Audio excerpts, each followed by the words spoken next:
Welcome to Rewatch and Rank. On this channel, we rewatch older TV shows, provide a summary and opinion on the episode before ranking each episode against each other. Today's episode is Criminal Minds Season 2, Episode 1, The Fisher King Part 2.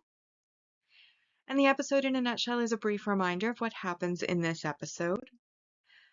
So, the episode begins with Elle being found, and the doctors, paramedics start working on her, and she spends the episode pretty much in surgery. Meanwhile, we get some mindscape scenes of her speaking to her father, who died when she was 8, and after having heart-to-hearts with him, she eventually decides to come back, and it is revealed at the end of the episode that she did survive. Meanwhile, the rest of the team is working on the case. JJ and Derek discover that Rebecca was adopted, and her birth name was Garner. And the reason that she was adopted turned out to be that her entire family, minus her father, ended up dying in a house fire. However, the father had severe burns all over his body, and so because he was basically hospitalized from that point onwards, he gave up his parental rights, which led to her being adopted. And then after he had physically healed from the burns, there was obviously some mental work that needed to be done, and he was taken to a sanatorium, the same one where Reed's mother happened to be, and through kind of his connection to his mother, Randall learned about the team's secrets, and also got the delusion in his head that, his daughter Rebecca didn't actually exist but was a grail, and that he was the Fisher King, and that if he followed the Knights of the Round Table, which in the meeting room the table is round, so he perceived the team as knights, and they would then be able to ask him a question and heal all of his wounds. However, Reed refuses to ask the question he wants, but instead asks him, the only question that's important is, can you forgive yourself? And, of course, Randall has felt survivor's guilt about his family. He couldn't get to them. He obviously tried because he was covered in burns over his, entire body, but he wasn't able to forgive himself, so he unfortunately ends up exploding by his own will. And this then, of course, leads the team to trying to find Rebecca while the house is burning. They do eventually find her in the basement, and the whole reason that they're able to find her in the basement is that Reed's mom, after he makes the connection that Randall was in the same sanatorium as his mother, and that, the poems were things his mother read to him, the details that were known about the team members were things he had wrote to her in letters, etc. He had her flown in. She, before the agents picked her up, was given a picture, and before Randall explodes, he does say that he gave them a map, and Reed flashes to the picture where there was a light on in the basement, and so they go to the basement, find the cell Rebecca's in, and manage to free her. And she then ends up in the hospital as well. But that essentially concludes the, obviously there were more twists and turns, clues being figured out, etc. But that at a baseline is what happened in the episode. So now that we've been reminded what happened in the episode, we'll now rank the episode first on the mostly objective ranking list, followed by the personal ranking list. So starting off, we have our multi-episode supporting character development. This is where we learn that Randall is Rebecca's biological father, and the rest of the family died in a fire, but that Randall doesn't think she's real, even though he's keeping her in a cell in his basement, and that she didn't exist, and that all his family died in the fire, and that, again, asking a question will heal him. And then, of course, second of all, Randall dies by bomb. Then we have the multi-season supporting character development, where we learn that Diana is the source of Randall's fixation on the team and also Randall's knowledge of the team members, and she gets brought in to the FBI building so that she can assist Reed in first identifying Randall and then also giving an insight into his psychology, as they obviously had a connection while he was being treated. And even Diana, who is a paranoid schizophrenic, notes how Randall was a disturbed individual. So clearly he had a lot of issues with his mind.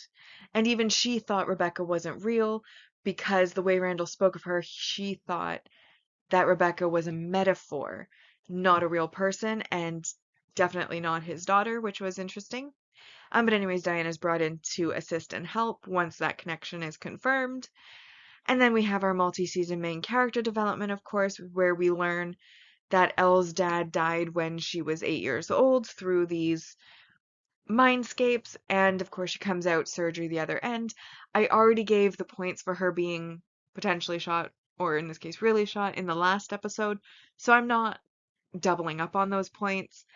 The actual wound happened in the last episode, those are the points there, but the development in this episode is learning about her dad and that history. Um, and then we do have the -2 points for it being a semi-memorable episode. Much like the last episode, there were certain moments I remembered, like the house suited my personal taste in architecture, so I remembered the house he lived in, kind of castle-like. Um, actually, that was, I think, probably the main thing that stood out as a memory. Um, oh, and of course, Reed putting all the pieces together to find the book that leads to a poem that leads to his mother. Like I said, there were more twists and turns within it, but ultimately, like, it wasn't super memorable to me, but it wasn't completely unmemorable, so that's the semi-memorable. Either way, we end up with 9 points for this first episode of season 2. It's the first episode of season 2. It's in first place, and the score is 9. Bringing us to my list, it is also in first place because it is the only episode of season 2 so far. However, um, I decided to give it an 8 because I did find the episode overall engaging, um, and interesting. I liked all the twists and turns. I liked that Reed brought his mother in once he made that connection, both for her protection but also for her help. It is also the first time that the team finds out about the fact that his mother's in an asylum, or a sanatorium, as they called it. Um, I also like the background story of how, it wasn't just like a random person that was kidnapped, but his actual daughter, how he gave them all of the clues in order to allow them to save her from the house, because he obviously, on some level, sensed he wasn't getting out of this. And overall, I thought that the episode was entertaining and engaging, but like I said, it wasn't overly memorable. And the most memorable thing probably is the house, just because it has like castle-like architecture, and I personally, that suits my taste. So it is a little sad that that was the most memorable part of the episode for me, was I like that house, I would live there. Um, but overall, I thought it was really sweet. Reed bringing his mom and having those conversations with her. I thought, it was interesting to learn about Elle's past. And there is also a sweet moment where she like regresses to a child actor that plays the younger version of herself in order to overwrite. So basically, it's revealed that her dad died when she was 8. And because he'd promised to teach her how to ride a bike, but she wanted to do that before he worked, and he left for work. The last words she ever said to him before he died was that she hates him. And in this episode, she gets the opportunity in that like limbo space to revert to like her 8-year-old self and tell him that she loves him, which I thought was a super sweet moment. Didn't really get me in the like emotions that were like outward emotions, but I thought it was incredibly sweet. moment. But again, she's like on the jet randomly, and he kept saying, like, you have a choice, you can go back and stuff. And she's like, oh, I'm dead. What if I can't go back? Blah, blah, blah. What if I want to stay? What if I don't? Blah, blah, blah.